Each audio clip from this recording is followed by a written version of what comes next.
Hello everyone. Today we will talk about latent heat.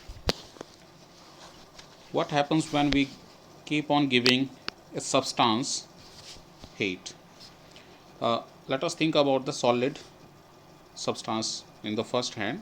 When we supply a amount of heat to the solid at continuous rate or a constant rate, then the temperature of this substance keeps on increasing. A situation comes whenever instead of increasing the temperature, the heat being supplied, it just changes the state of the object. So in the first hand, if it is in solid state, then it will be transformed into the liquid state. So the amount of heat given, it is no more changing the temperature of the object, but changing its physical state from solid to liquid. This phenomena, it is called as the melting. And the reverse phenomena of conversion of a substance from its liquid state to its solid state, it is called as fusion.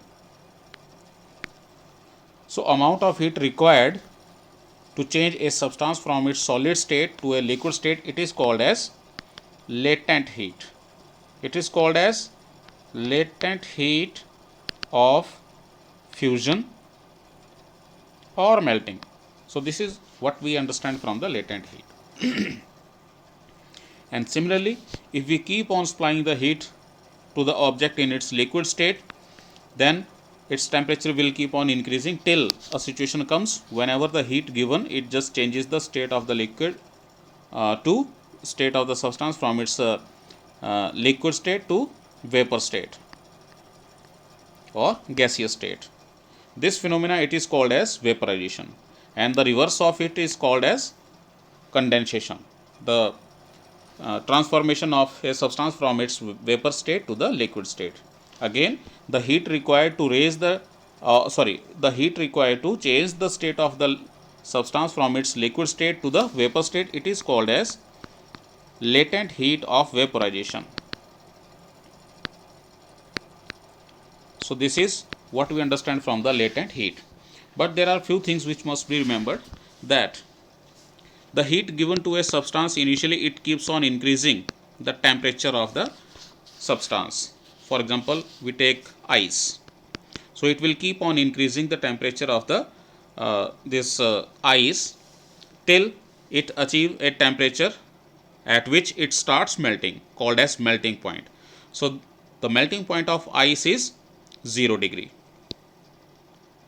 So melting point of ice is 0 degree Celsius.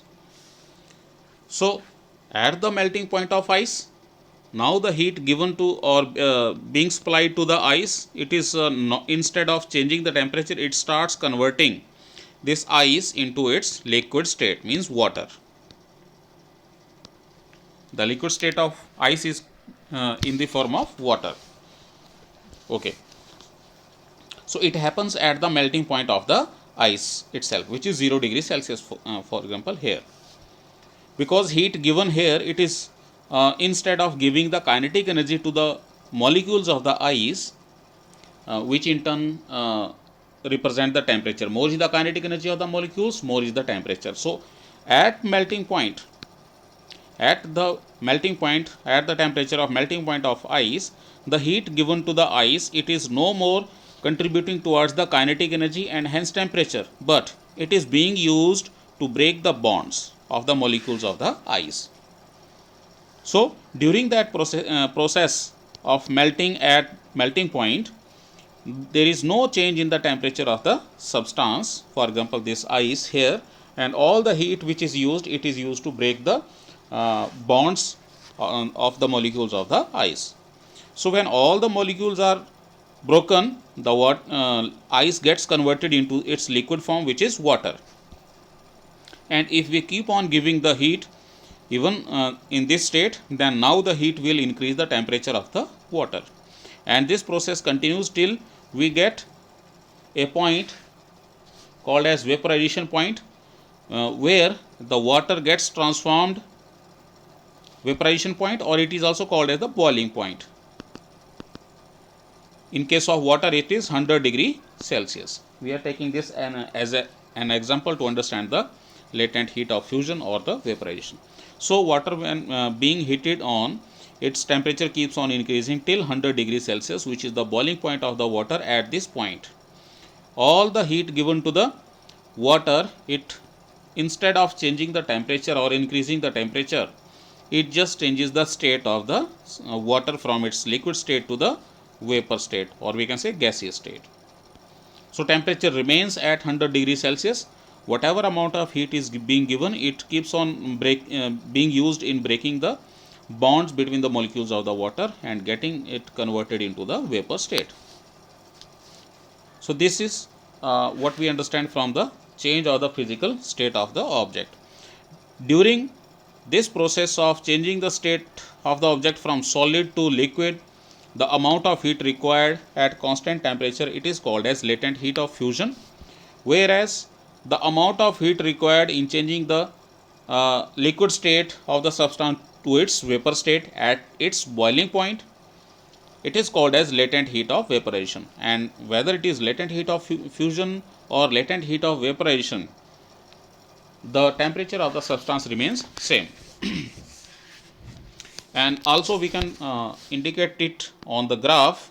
Suppose this is the time, and on this we have temperature in degrees Celsius, for example. Then if this is a minus 10, for example, just to understand, and this is 0 here. So whenever we increase the temperature of the ice from from below 0 degree to 0 degree, so as the temperature of the ice increases and becomes 0 degree Celsius, the ice starts melting. So the temperature of the we can say ice remains constant at 0 degree Celsius. This happens till all the ice is converted into the water. As soon as all ice is converted to water, if we keep on supplying the heat at the same rate, now the heat will increase the temperature of the water, right, till the temperature of the water becomes 100 degree Celsius. At this temperature, it is called as the boiling point of water. The state of the water is getting changed from its liquid state to vapor state, and during that process, the temperature remains constant at 100 degrees Celsius.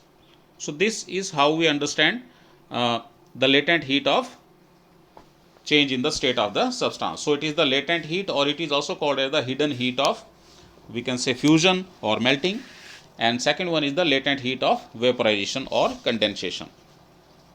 So this point, it is called as the conversion of water into steam at boiling point, and this point, it is called as the conversion of ice into water at the melting point. So mathematically, if we have m mass of the substance and we require to convert its physical state, suppose that this is the solid, and we require q amount of heat to change its state from solid to liquid, then the latent heat of fusion during the transformation of a solid into the liquid, it will be given by the amount of heat we require for each unit mass of the substance. So this is the latent heat of fusion. Similarly, latent heat of vaporization, it is the amount of heat required for every unit mass of the substance from its liquid state to vapor state. So in terms of representation, the formula remains same. However, there is different meaning of latent heat of vaporization and latent heat of fusion. This is F here. We can define the units for latent heat of fusion or vaporization. The units remain same. It is joule per kilogram in SI system and calorie per gram in CGS system.